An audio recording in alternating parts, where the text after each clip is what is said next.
Hello friends, a very good morning to all of you. मैं पूजा राय आपका अपने channel उत्कृष्ट एकेडमी अयोध्या में स्वागत करती हूँ। आज है 17 मई। आज हम डिस्कस करेंगे 17 मई से बनने वाले कुछ इंपॉर्टेंट करेंट पॉइंट्स को और उनसे रिलेटेड फैक्ट्स को। तो सबसे पहले हम कल के प्रश्न का उत्तर देख लेते हैं। कल मैंने आपसे एक प्रश्न किया था कि फेसबुक की स्थापना कब हुई थी और किसने की थी। तो फेसबुक इंटरनेट पर स्थित एक निःशुल्क नेटवर्किंग सेवा है। इसका आरंभ 2004 में हार्वर्ड के एक छात्र मार्क जुगरबर्ग ने किया था। तब इसका नाम द फेसबुक था। अगस्त 2005 में इसका नाम फेसबुक कर दिया गया। तो ये था कल के प्रश्न का उत्तर। अब हम चलते हैं आज के करंट पॉइंट्स पे। हमारा पहला पॉइंट है, स्लोवेनिया ऐसा पहला यूरोपीय देश बन गया है जिसने देश में कोरोना वायरस महामारी का अंत करने की घोषणा की है। कोरोना वायरस महामारी ने पूरी दुनिया को परेशान कर रखा है। विश्व के सबसे ताकतवर व समृद्धशाली देश भी कोरोना वायरस के सामने मजबूर हैं। अमेरिका जैसा मुल्क कोरोना वायरस का तोड़ नहीं तलाश पाया। ऐसे में स्लोवेनिया वैश्विक महामारी कोविड-19 से मुक्त होने की घोषणा करने वाला यूरोपीय देश बन गया है। यूरोपीय संघ के सदस्य स्लोवेनिया की सरकार ने बताया कि कोविड-19 संक्रमण अब नियंत्रण में है। सरकार ने कहा कि यूरोपीय संघ के निवासी पूर्व निर्धारित चौकियों पर ऑस्ट्रिया, इटली व हंगरी से स्लोवेनिया जाने के लिए स्वतंत्र हैं। जो यूरोपीय संघ के निवासी नहीं हैं, उन्हें 14 दिन तक पृथक रहना अनिवार्य है। स्लोवेनिया में कोविड-19 का पहला मामला 4 मार्च को सामने आया था। इसे 12 मार्च को राष्ट्रव्यापी महामारी घोषित कर दिया गया था। स्लोवेनिया में 13 मई तक 1467 पुष्ट मामले थे व 103 लोगों की इससे मौत हुई। पूरी दुनिया में कोरोना वायरस से लगभग 45 लाख से अधिक लोग संक्रमित हैं, जबकि 3 लाख से ज़्यादा लोगों ने इस खतरनाक वायरस की वजह से अपनी जान गंवाई है।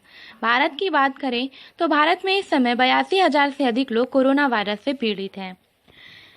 तो ऐसा कौन सा पहला यूरोपीय देश है जिसने देश में कोरोना वायरस महामारी का अंत करने की घोषणा की? तो इसका आंसर है स्लोवेनिया। चलते हैं हम अपनी अगली खबर पे। हमारी अगली खबर है, landing craft utility ship INCLU L57 को 15 मई 2020 को पोर्ट ब्लेयर में भारतीय नौसेना में कमीशन किया गया। भारतीय नौसेना में शामिल होने वाली INCU L57 landing craft utility MK4 श्रेणी का 7वां पोत है। यह MK4 श्रेणी का 7वां पोत है। इस पोत को Messrs garden reach shipbuilders and engineers GRSI Kolkata द्वारा स्वदेशी रूप से डिजाइन व निर्मित किया गया है। LCU MK4 पोत एक जल तथा स्थल पर चलने योग्य पोत है, जिसे मुख्य बैटल टैंक को बख्तरबंद वाहनों, सैन्य दस्तों व उपकरणों को पोत से तट पर ले जाने व तैनात करने की महत्वपूर्ण भूमिका के लिए तैनात किया गया है। इस पोत में 5 अधिकारी हैं और इसके अलावा यह पोत 160 सैनिकों को ले जाने में भी सक्षम है। यह पोत 830 टन विस्थापन के साथ विभिन्न प्रकार के युद्ध उपकरणों जैसे युद्ध टैंक अर्जुन व अन्य वाहनों को ले जाने में सक्षम है। तो हाल ही में भारतीय नौसेना में INLCU L57 landing craft utility MK4 श्रेणी का 7वां पोत शामिल हुआ है। चलते हम अपनी अगली खबर पे। मानव संसाधन विकास मंत्री रमेश पोखरियाल निशंक ने 15 मई 2020 को psycho social impact of pandemic and lockdown and how to cope with it पर 7 टाइटल के एडिशन के प्रिंट के साथ साथ 2 एडिशन लॉन्च किए हैं। इन्हें नेशनल बुक ट्रस्ट इंडिया द्वारा प्रकाशित कोरोना अध्ययन श्रृंखला के तहत लॉन्च किया गया है।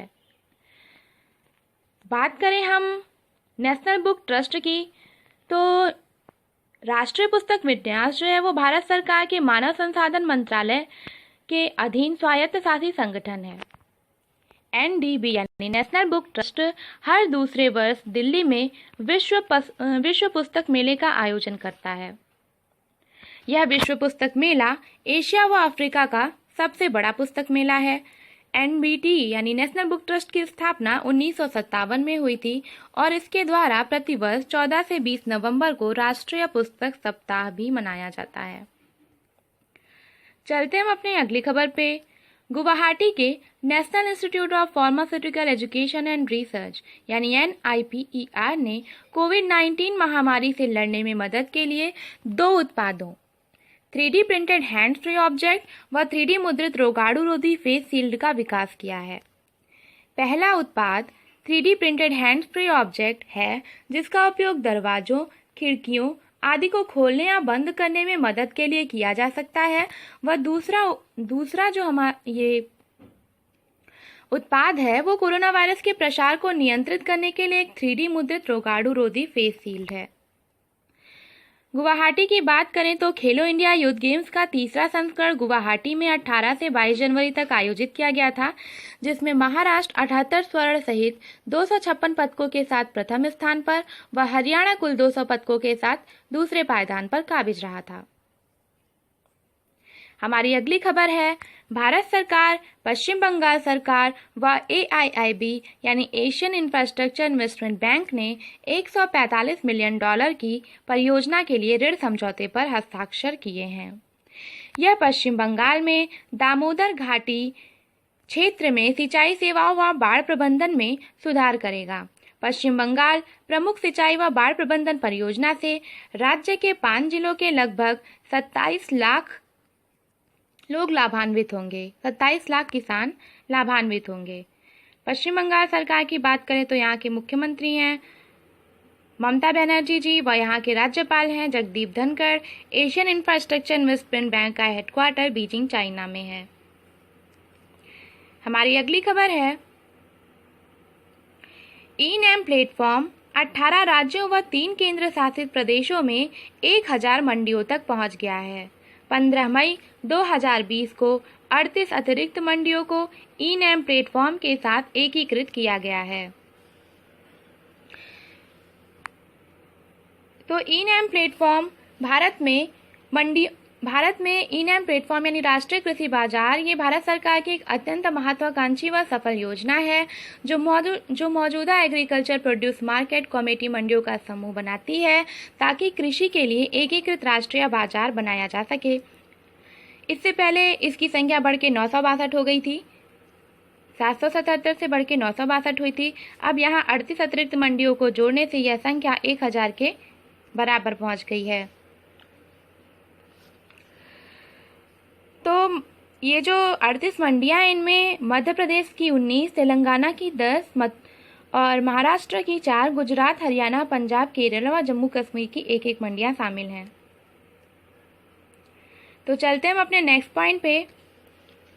देश एक तरफ कोरोना वायरस महामारी से लड़ रहा है तो दूसरी ओर भविष्य की चुनौती से निपटने की तैयारी भी कर रहा है। इसी के मद्देनजर शुक्रवार को रक्षा मंत्री राजनाथ सिंह ने वीडियो कॉन्फ्रेंसिंग के माध्यम से गोवा में भारतीय तटरक्षक बल यानी ICG के एक शिप व स्वदेशी निर्मित 2 इंटरसेप्ट बोट C-450 व C-451 को हरी झंडी दिखाई। तो रक्षा मंत्री राजनाथ सिंह ने 15 मई 2020 को गोवा में Indian coast guard ship ICGS Sachet और 2 इंटरसेप्टर नाव C-450 व C-451 कमीशन की। इसे गोवा शिपयार्ड लिमिटेड द्वारा स्वदेशी रूप से डिजाइन व निर्मित किया गया है। ICGS समेत 5 अपतटीय गश्ती जहाजों की श्रृंखला में ये जहाज पहला है। जो ICGS सचेत है, ये 5 अपतटीय गश्ती जहाजों की श्रृंखला में पहला है।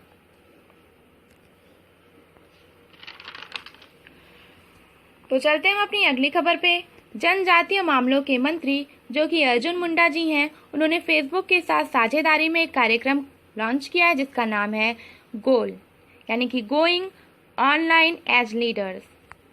गोल कार्यक्रम डिजिटल मोड के माध्यम से आदिवासी युवाओं को मेंटरशिप प्रदान करने के लिए बनाया गया है। डिजिटल रूप से सक्षम कार्यक्रम आदिवासी युवाओं की छिपी हुई प्रतिभाओं का पता लगाने के लिए एक उत्प्रेरक के रूप में कार्य करने की कल्पना करता है जो उनके व्यक्तिगत विकास में मदद करेगा।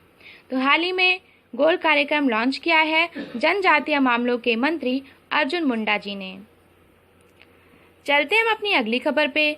कृषि व प्रसंस्कृत खाद्य पदार्थ निर्यात संवर्धन विकास प्राधिकरण यानी एपेडा के तत्वाधान में केंद्र ने एक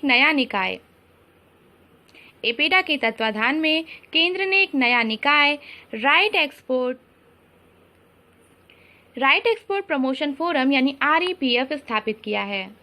REPF उत्पादन व निर्यात से संबंधित विकास की निगरानी, पहचान व पूर्वानुमान करेगा व आवश्यक नीतिगत उपायों की सिफारिश करेगा। Agricultural and process food products export development authority यानी एपेडा का जो हेडक्वार्टर है वो न्यू दिल्ली में है और इसकी स्थापना 1986 में हुई थी। चलते हम अपनी अगली खबर पे। हमारी अगली खबर है IIT गांधीनगर के शोधकर्ताओं ने एक इंटरैक्टिव कोविड-19 डैशबोर्ड विकसित किया है। डैशबोर्ड को नाम दिया गया है MIR-ASD कोविड-19 डैशबोर्ड। तो MIR-ASD कोविड-19 डैशबोर्ड का विकास किया है IIT गांधीनगर के शोधकर्ताओं ने। डैशबोर्ड शहर के स्तर पर विभिन्न महामारी का परिदृश्य में विशिष्ट जानकारी प्रदान करता है। इसका उद्देश्य सामुदायिक संक्रमण को रोकने के लिए अनुकूलित परीक्षण प्रयासों व लॉकडाउन के बाद संचालन में विभिन्न हितधारकों की मदद करना है। तो चलते हम अपनी अगली खबर पे। हाल ही में सिक्किम राज्य ने 16 मई को अपना 45वां स्थापना दिवस मनाया है। दरअसल 16 मई 1975 के दिन सिक्किम को आधिकारिक तौर पर भारत का 22वां राज्य बनाया गया था। तो इस वर्ष सिक्किम ने अपना 45वां स्थापना दिवस मनाया है। जनसंख्या की दृष्टि से सिक्किम जो है वो सबसे छोटा राज्य है। वह क्षेत्रफल के हिसाब से भारत का दूसरा सबसे छोटा राज्य माना जाता है। सिक्किम पश्चिम में नेपाल से, उत्तर में तिब्बत से, पूर्व में भूटान से अपनी सीमाएं साझा करता है। यहाँ नेपाली, भूटिया, लेप्चा, लिम्बू, मागर, हिंदी व अंग्रेजी भाषाएं बोली जाती हैं। तो हाल ही में किस राज्य ने अपना 45वां स्थापना दिवस मनाया है? तो सिक्किम राज्य ने। ये थे कुछ आज के इम्पॉर्टेंट करंट पॉइंट्स।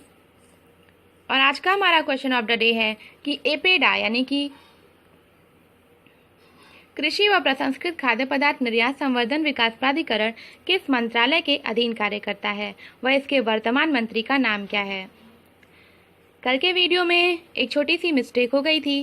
मैंने इटालियन इंस्टीट्यूट ऑफ टेक्नोलॉजी को जेनोवा ना बता के जिनीवा बता दिया था। वह वास्तव में Italian institute of technology Genova में स्थित है।